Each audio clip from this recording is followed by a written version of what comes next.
नमस्कार दोस्तों।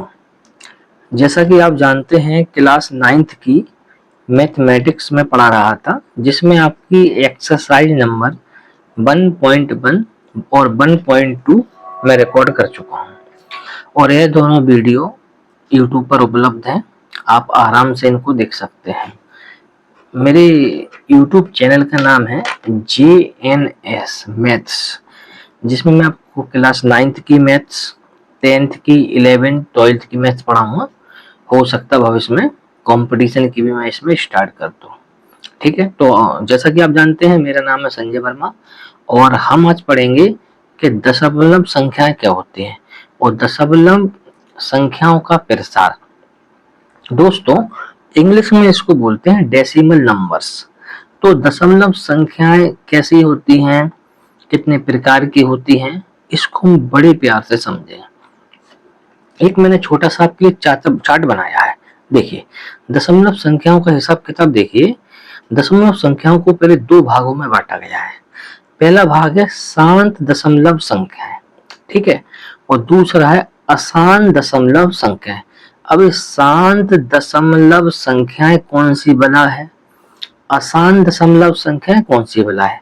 शांत को इंग्लिश में बोलते हैं टर्मिनेटिंग, अशांत को बोलते हैं नॉन टर्मिनेटिंग। ठीक है, अब शांत को टर्मिनेटिंग बोलते हैं, अशांत को नॉन टर्मिनेटिंग। शांत शांत को टर्मिनेटिंग क्यों टर्मिनेटिंग, ऐसे आपने सुना होगा CST, बॉम्बे CST। तो टर्मिनेटिंग का मतलब होता है कि जहां कोई चीज आकर रुक जाए उसको टर्मिनेटिंग बोलते हैं। क्योंकि वहां से आके, अगर मुंबई का जो स्टेशन है, नाम ध्यान नहीं आ रहा, उस वहां से आगे ट्रेन बढ़ ही नहीं सकती, लास्ट पटरी है। ठीक है, तो शांत का मतलब जहां दशमलव संख्याओं का प्रसार आगे ना बढ़े, रुक जाए, उनको बोलते हैं शांत दशमलव संख्याएं। मतलब 2 अंक बाद, 3 अंक बाद, 4 अंक बाद, कुल मिलाकर जहां का दशमलव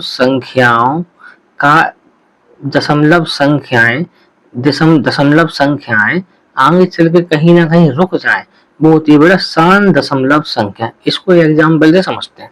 ऐसे 1/4 है, ठीक है बिट्टू। 1/4 क्या करेंगे, आप 4 का भाग लगा दीजिए 1 में। ठीक है, लगाता हूं, क्योंकि 4 का भाग 1 में तो जाएगा नहीं, तो हम क्या करेंगे बेटा, दशमलव लगाएंगे, 0 बढ़ाएंगे, 4 दूनी 8 हो जाएगा। कितना बचा आपका, 2 बचा। अब आपको पता है, छोटी कक्षाओं में आप पढ़ चुके हैं, अगर दशमलव एक बार लगा दो तो 0 आप कितनी भी बार बढ़ा सकते हैं। तो भाई साहब एक और 0 बढ़ा ली मैंने, 4 पंजे कितना हो गया आपका 20। तो यानी कि शेषफल कितना आया है, 0। तो कुल मिलाकर दशमलव के बाद 2 स्थान तक चली और रुक गई, तो इसको बोलेंगे शांत दशमलव संख्या। 1/4 कैसी दशमलव संख्या है बेटा, शांत दशमलव संख्या। इंग्लिश में terminating decimal numbers. You understand. आप कहो तो मैं एक एग्जांपल और ले लेता हूं। ऐसे मैंने ले लिया, यहाँ देखिए, दिख रहा है आपको, ठीक है। 2 का भाग 5 में लगाना है, 2 दूनी 4 आ गया, 5 में से 4 का 1। अब देखो, अब साहब 2 का भाग 1 में तो जा नहीं सकता, तो करते क्या है, दशमलव लगाएंगे और 0 बढ़ाएंगे। ठीक है, तो 2 पंजे कितना हो जाएगा साहब, 10। शेषफल कितना बचा, 0। तो भाई साहब दशमलव के बाद एक ही स्थान तक चली और रुक गई। कहने का मतलब इतना है बेटा, वे संख्याएं जो दशमलव के बाद कहीं ना कहीं जाकर रुक जाती है, शांत दशमलव संख्या कहलाती है। शांत कहते नहीं कि जो आदमी शांत है ना वो रुका हुआ रहता है। शांत तो शांत है, बिल्कुल शांत आदमी, ज्यादा भड़बड़ाता नहीं है, आराम से रुका हुआ रहता है। तो शांत दशमलव संख्या है, टर्मिनेटिंग डेसिमल नंबर्स उन संख्याओं को कहते हैं जो दशमलव के बाद आगे जाकर कहीं ना कहीं रुक जाती हैं, उनको शांत दशमलव संख्या कहते हैं बेटा। इंग्लिश में बोले तो टर्मिनेटिंग डेसिमल नंबर। इंग्लिश में क्या बोलते हैं, terminating decimal numbers. You understand. अब देखो, एक होता अशांत दशमलव संख्या। अशांत अशांत का मतलब शांत नहीं है। जब जो चीज शांत नहीं है तो वो फड़फड़ाती रहती है, फड़फड़ाने का मतलब आगे भगती रहती है। तो अशांत दशमलव संख्या शांत दशमलव संख्याओं के जस्ट अपोजिट होता है। शांत दशमलव संख्या कहीं ना कहीं जाके दशमलव के बाद रुक जाती है। जैसे कि मैंने दो एग्जाम्पल देके आपको समझेंगे। अशांत दशमलव संख्या दशमलव के बाद कभी रुकती नहीं है, कभी भी रुकती ही नहीं है। तो उनको उनको दो कैटेगरी में बांटा गया है, एक अशांत आवर्ती, एक अशांत अनावर्ती। अब अशांत दशमलव का मतलब तो आप ये समझिए कि दशमलव को रुकना वाला नहीं है, इट्स अ क्लियर, ये रुकेंगे नहीं, अशांत भक्ति जाएंगे। तो इनको दो कैटेगरी में बता, एक अशांत मतलब जो रुकेंगे नहीं, आवर्ती आवाज रुकेंगी नहीं, और आवर्ती मतलब बार बार बार बार कुछ संख्या रिपीट होंगी।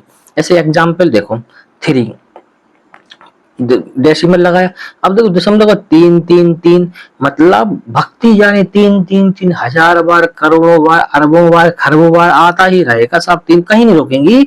लेकिन क्या है कि दशमलव के बाद जो नंबर क्या हो रहा, रिपीट हो रहा। तो आवर्ती को इंग्लिश में बोलते हैं रिपीटिंग।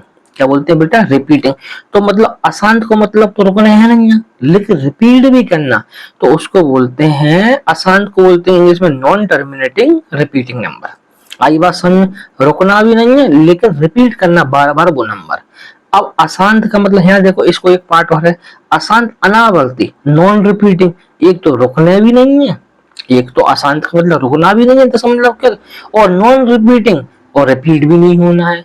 तो भैया अशांत दशमलव संख्याओं तो दो कैटेगरी में बांटा गया है, एक है नॉन टर्मिनेटिंग रिपीटिंग नंबर, और एक है non terminating non repeating number.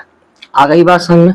आगे चल के आप देखेंगे बेटा कि जो शांत दशमलव संख्या है और अशांत आवर्ती संख्या है, इन दोनों संख्याओं से ही, इन दोनों संख्याओं से ही हम इन दोनों संख्याओं के मतलब दशमलव का जो नंबर होते हैं, इनको परिमेय संख्याओं के रूप में अपन लिखेंगे। आगे चल के बात बताऊंगा, लेकिन अभी अभी आप मोटा मोटा समझ लीजिए कि दशमलव संख्याओं का प्रसार क्या होता है, शांत दशमलव संख्याएं क्या होती है बेटा, अशांत दशमलव संख्याएं क्या होती है। तो शांत दशमलव संख्या मैं आपको समझा चुका हूं।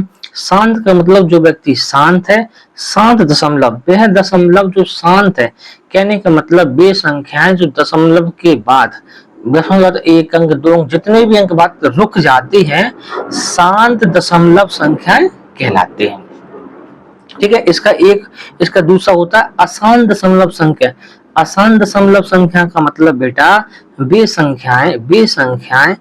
संख्याएं जो दशमलव के बाद रुकती नहीं है, भगती ही जाती हैं, उनको बोलते हैं अशांत दशमलव संख्याएं। तो भाई साहब अशांत दशमलव संख्याओं को दो कैटेगरी में बांटा गया है, एक अशांत आवर्ती, जब रुक नहीं रही थी तो कुछ संख्या क्या थी, रुक नहीं रही थी, लेकिन वो बार बार वही संख्या आ रही थी। तो अशांत को इंग्लिश में बोलते नॉन टर्मिनेटिंग, आवर्ती रिपीट हो रही थी, तो अशांत आवर्ती हो गया है। और कुछ संख्या ऐसी थी जो रुक भी नहीं रही थी और रिपीट भी नहीं हो रही थी, तो इंग्लिश में बोलते हैं उसको नॉन रिपीटिंग, मतलब non terminating non repeating number. तो ये मैंने जो खाका आपको समझा दिया है वो आप आराम से समझ सकते हैं। और फिर आपको ये वीडियो कैसी लगी मुझे बताएं, और आगे की कार्रवाई आगे करते हैं। ऐसे में बिल्कुल आसान भाषाओं में एक एक चीज आपको समझा दूंगा। अभी के लिए इतना, थैंक यू वेरी मच।